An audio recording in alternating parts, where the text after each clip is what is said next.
P പ്രതിനിധിയോടാണ്. കേരളത്തിലെ 88ഓളം മുനിസിപ്പാലിറ്റികൾ ഉണ്ടല്ലോ. ഏറ്റവും മോശപ്പെട്ട മുനിസിപ്പാലിറ്റി പാലക്കാട് നഗരസഭ മുനിസിപ്പാലിറ്റി, നാറ്റക്കുറം മുനിസിപ്പാലിറ്റിയാണ് ഇവിടെ കിടക്കുന്നത്. മൂക്ക് പോത്താണ്ട് വലിയങ്ങാടിയിൽ മൂത്താന്തറയിൽ പോകാൻ കഴിയില്ല. ഇത് നന്നാക്കാൻ കഴിയാത്തവരാണ് പാലക്കാട് മണ്ഡലത്തിൽ നന്നാക്കാൻ പറ്റുക. ഇത് നന്നാക്കൂ. ഇത് ഞാൻ പാലക്കാട്, ഇതൊക്കെ സകല ആൾക്കാർ പുറത്തത്തെ ആൾക്കാർ, ഞാൻ പാലക്കാട്ടിൽ വോട്ടുള്ള ആളാണ്. അത് നന്നാക്കൂ. ഇവിടെ നടക്കാൻ എൻ്റെ ഉറ്റ സുഹൃത്ത് BJP-ക്കാർ പോലും എന്നോട് ഫോണിലൂടെ പേഴ്സണായിട്ട് പറയുന്ന കാലമാണിത്. ശരി. ഒരു മുനിസിപ്പാലിറ്റി ഭരിക്കാൻ പറ്റാത്ത ആളുകളാണോ ഒരു മണ്ഡലം ഭരിക്കുക? ഞാൻ ആദ്യം തന്നെ സൂചിപ്പിച്ചു, ഒന്നാം ഭരണസമിതിയുടെ വിജയം തന്നെയാണ് രണ്ടാം ഭരണസമിതിക്ക് കിട്ടിയിട്ടുള്ള വിധിയെഴുത്ത്. അത് ചരിത്രമാണ്. ഇത്രയധികം CPM-ന്റെ അവസ്ഥ എന്താ? ഒറ്റ അക്കത്തിലേക്ക് പോയി. ഇവരുടെ അവസ്ഥ എന്താ? ഇവർ പലരും വിമതന്മാരായിട്ടാണ് ജയിച്ചു വന്നത്. ഔദ്യോഗിക പാനലിലുള്ള 2 പേർ വിമതന്മാരായി ജയിച്ചു വന്നവരാണ്. തീർച്ചയായും ഇവിടുത്തെ ജനങ്ങളെ ബാധിക്കുന്ന കുടിവെള്ള പ്രശ്നം പരിഹരിച്ചതുകൊണ്ട്, ഇവിടുത്തെ ജനങ്ങളെ ബാധിക്കുന്ന നിരവധി പ്രശ്നങ്ങൾ പരിഹരിച്ചതുകൊണ്ടാണ് പാലക്കാട് മുനിസിപ്പാലിറ്റിക്ക് പാലക്കാട്ടെ ജനത ചരിത്രപരമായിട്ടുള്ള ഒരു വിധിയെഴുത്ത് തന്നത്. കഴിഞ്ഞ തദ്ദേശ തെരഞ്ഞെടുപ്പിൽ പാലക്കാട് നിയോജക മണ്ഡലത്തിലെ വോട്ട് വിഹിതം പരിശോധിക്കൂ. NDAക്ക് 50,000 വോട്ടാണ് പാലക്കാട് നിയോജക മണ്ഡലത്തിലുള്ളത്. ശ്രീധരൻ സാർ മത്സരിച്ചപ്പോൾ മാത്രമല്ല, അതിന് മുന്നേ തന്നെ വ്യക്തമായ ജനവിധി, വ്യക്തമായ മുൻതൂക്കം. ഇവർ 3ാം സ്ഥാനത്ത് നിൽക്കുന്ന ഇവരാണ് ഇത്തരം ക്യാപ്സ്യൂളുകളുമായിട്ട് വരുന്നത്. ശരി. ചോദ്യം, നിങ്ങളെ കണക്കും കെട്ടുപിടി. ഈ പാലക്കാട് നിയോജക മണ്ഡലത്തിലെ 2 കൂട്ടരോടും CJP-യോടാണ്. ഇവിടെ രാഷ്ട്രീയം, ഇവിടെ ജനങ്ങൾ അഭിമുഖീകരിക്കുന്ന പ്രശ്നങ്ങൾ ചർച്ച ചെയ്യില്ല. നമ്മൾ നേരത്തെ സിദ്ധാർത്ഥിന്റെ മരണം ചോദിച്ചപ്പോൾ മെഡിക്കൽ കോളേജ് എന്ന് പറഞ്ഞു. രൂപയുടെ നാണയം താഴോട്ട് പോകുമെന്ന് പറയുമ്പോൾ ഹലാൽ എന്ന് പറയും. മറ്റു പ്രശ്നങ്ങൾ ചോദിക്കുമ്പോൾ പെട്ടി വിവാദം പറയും. ജനങ്ങൾ അഭിമുഖീകരിക്കുന്ന പ്രശ്നങ്ങളിൽ നിന്ന് മുഖം തിരിക്കാനും നിങ്ങളുടെ ഭരണ പരാജയം മറച്ചുവെക്കാനുമാണ് ഇത്തരം പെട്ടി വിവാദവും കത്ത് വിവാദവും തുപ്പൽ വിവാദവും നിങ്ങൾ ഒരുമിച്ച് തോളോട് തോൾ കൈയിട്ട് ഉണ്ടാക്കുന്നത്. അത് പാലക്കാട്ടെ ജനങ്ങൾ തിരിച്ചറിയുമെന്നതിൽ യാതൊരു സംശയമില്ല. ശരി, പറയൂ. കോൺഗ്രസ് ജനതാ പാർട്ടിയോടാണ്, CJP-യോടാണ്. CJP എന്ന് പറയുന്ന ഒരു പരാമർശം ഉണ്ടാകാനുള്ള സാഹചര്യം അവിടെ നമ്മുടെ KPM ഹോട്ടലിൽ അങ്ങുൾപ്പെടെയുള്ള ആളുകളൊക്കെ കണ്ടതാണല്ലോ. ആർഷോ ആരാണ്, യുവമോർച്ചയുടെ നേതാവ് ആരാണ് എന്നൊന്നും മനസ്സിലാകുന്നുണ്ടായില്ല. 6 അല്ല 12 ഷോ വരെ പുള്ളി അവിടെ നടത്തി കാണിക്കുകയും ചെയ്തു. അന്നൊക്കെ ആർഷോ അല്ല 12 ഷോ വരെ നടത്തിയ ആളാണ്. നേരത്തെ ഒരു സഹോദരനോട് ചോദിച്ചു, ആ കാര്യത്തെ പറ്റി സ്കിപ്പ് ചെയ്തു പോയി. അദ്ദേഹം വഖഫുമായി ബന്ധപ്പെട്ട പ്രധാനപ്പെട്ട ഒരു കാര്യം ചോദിച്ചു. ആ വിഷയത്തിലെ തീരുമാനം വൈകുന്നത് ആർക്ക് വേണ്ടിയാണ്? തീരുമാനം വൈകിപ്പിക്കുന്ന ആരാണ്? ഇവിടെ വഖഫ് ബോർഡുമായി ബന്ധപ്പെട്ട നിർണായകമായ തീരുമാനമെടുക്കേണ്ടത് ഏത് മുന്നണിയാണ്, ഏത് ഭരണ സംവിധാനമാണ്? ഈ ഭരണ സംവിധാനമാണല്ലോ. എന്തുകൊണ്ട് ആ വിഷയത്തിൽ തീരുമാനമെടുക്കാൻ വൈകിപ്പിക്കുന്നു എന്ന് ചോദിച്ചാൽ, കേരളത്തിനകത്ത് BJP-ക്ക് ഒരു സുവർണാവസരം ഒരുക്കി കൊടുക്കാൻ വേണ്ടി ഇടതു മുന്നണി ശ്രമിച്ചുകൊണ്ടിരിക്കുന്നു എന്നുള്ളതാണ് ഈ തെരഞ്ഞെടുപ്പിന്റെ അവസാന ഘട്ടത്തിലേക്ക് എത്തി നിൽക്കുമ്പോൾ പോലും നമ്മൾ മനസ്സിലാക്കുന്നത്. ഇവിടെ നിൽക്കുന്ന ആളുകൾ വീണ്ടും ഈ തെരഞ്ഞെടുപ്പിൽ പാലക്കാടുള്ള ജനങ്ങളെ സംബന്ധിക്കുന്ന ബാധിക്കുന്ന വിഷയങ്ങളെ പറ്റി ചോദിക്കുമ്പോൾ പോലും BJP-യുടെ പ്രവർത്തകർ വന്നുകൊണ്ട് ചോദിക്കുന്നത് ആ വിഷയത്തെ മുൻനിർത്തി ചോദിക്കാൻ വേണ്ടിയുള്ള അവസരം ഉണ്ടാക്കി കൊടുക്കുന്നതും കേരളത്തിലെ CPM തന്നെയാണ്. അതുകൊണ്ടാണ് അദ്ദേഹം നേരത്തെ പറഞ്ഞത് ഇത് CJP എന്ന് പറയുന്ന ഒരു സംവിധാനമായി കമ്മ്യൂണിസ്റ്റ് ജനതാ പാർട്ടി എന്ന രീതിയിൽ ഈ തെരഞ്ഞെടുപ്പിനെ അട്ടിമറിക്കാൻ വേണ്ടി ശ്രമിച്ചുകൊണ്ടിരിക്കുകയാണെന്ന്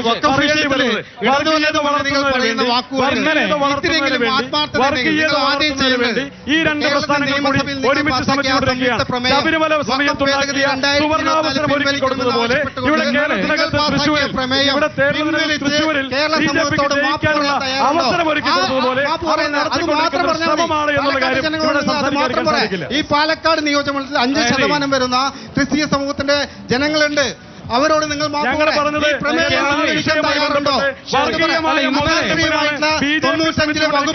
അതിനുള്ള ശാസ്ത്രീയമായ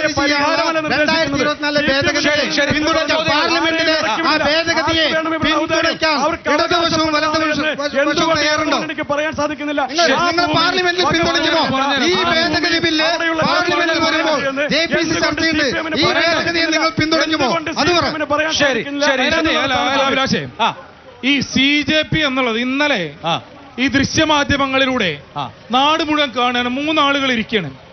ഒരറ്റത്തിരിക്കുന്ന ആള് ഗോൾവാൾക്കറുടെ ചിത്രം എപ്പോ കണ്ടാലും ഒപ്പം ഇങ്ങനെ തല കുനിച്ച് ഇങ്ങനെ കുമ്പിട്ട് നിൽക്കുന്ന ഒരാള് ഈ അറ്റത്തിരിക്കുന്നു. ഇപ്പുറത്തറ്റത്ത് ശാഖയ്ക്ക് പണ്ട് കണ്ണൂർ കാവല് നിൽക്കാൻ വേണ്ടി പോയത് തന്റെ രാഷ്ട്രീയ ജീവിതത്തിലെ ഏറ്റവും മഹത്തായ അധ്യായമായി ഇടയ്ക്കിടയ്ക്ക് ഓർക്കുന്ന ഒരാള് ഇപ്പുറത്തിരിക്കുന്നു. നടുക്ക് മുസ്ലിങ്ങളുടെ കഴുത്തിൽ ടയറിട്ട് കത്തിച്ച് കൊല്ലണം എന്ന് പറഞ്ഞൊരാൾ നടുക്കിയിരിക്കണം. സ്വാഭാവികമായും ഇതിലേക്ക് നോക്കുന്ന ആളുകൾക്ക് CJP എന്നുള്ളത് കോൺഗ്രസ് ജനതാ പാർട്ടി എന്നേ വായിക്കാൻ വേണ്ടി കഴിയും.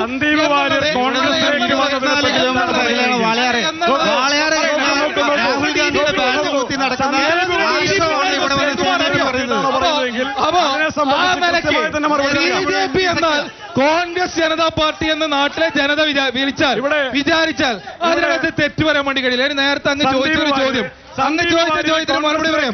അങ്ങ് ചോദിച്ച ചോദ്യത്തിന് മറുപടി പറയാം. മറുപടി വേണ്ട. സിദ്ധാർത്ഥിന് മറുപടി വേണ്ട. സിദ്ധാർത്ഥിന് മറുപടി വേണ്ട. രാജന്റെ ഭരണത്തിന് മറുപടി വേണം. മറുപടി വേണം. പറഞ്ഞു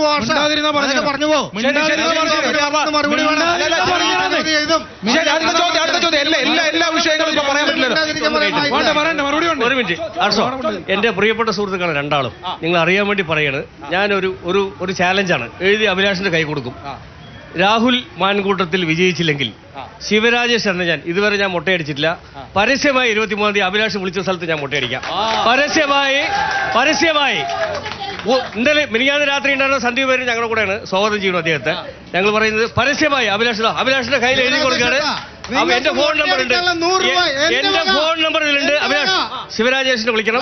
23-ാം തീയതി എപ്പോൾ വിളിച്ചാൽ റിസൾട്ട് വന്ന ഉടനെ മുട്ടയടിക്കാൻ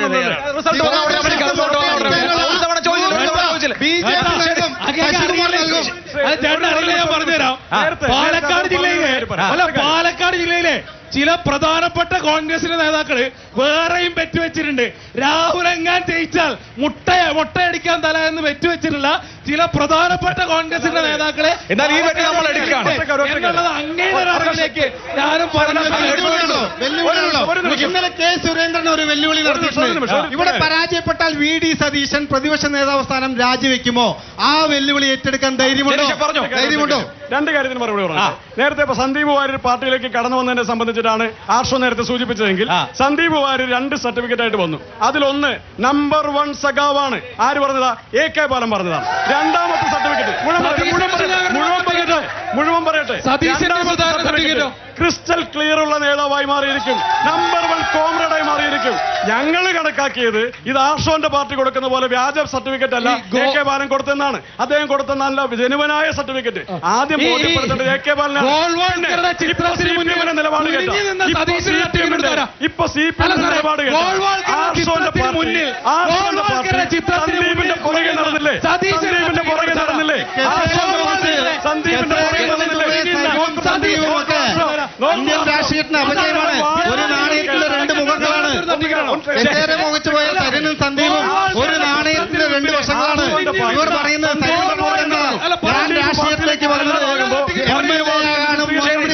ജനങ്ങളെ ഭരിക്കാനും വേണ്ടി പറയുന്ന സൈനിന്റെ മറ്റൊരു മുഖമാണ്.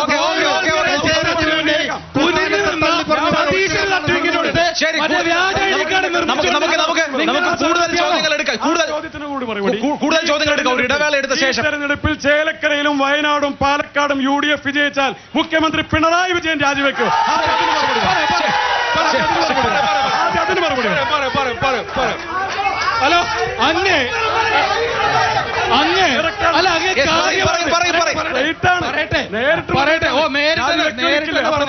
നേരിട്ട് തന്നെ പറഞ്ഞുതരാം. അങ്ങ് വളരെ വാചാലനായല്ലോ സന്ദീപ് വാര്യരുടെ സർട്ടിഫിക്കറ്റിനെ കുറിച്ച്. സന്ദീപ് വാര്യരെ കുറിച്ച് മാത്രമല്ല ഞാൻ പറഞ്ഞത്. പറയാ സാറേ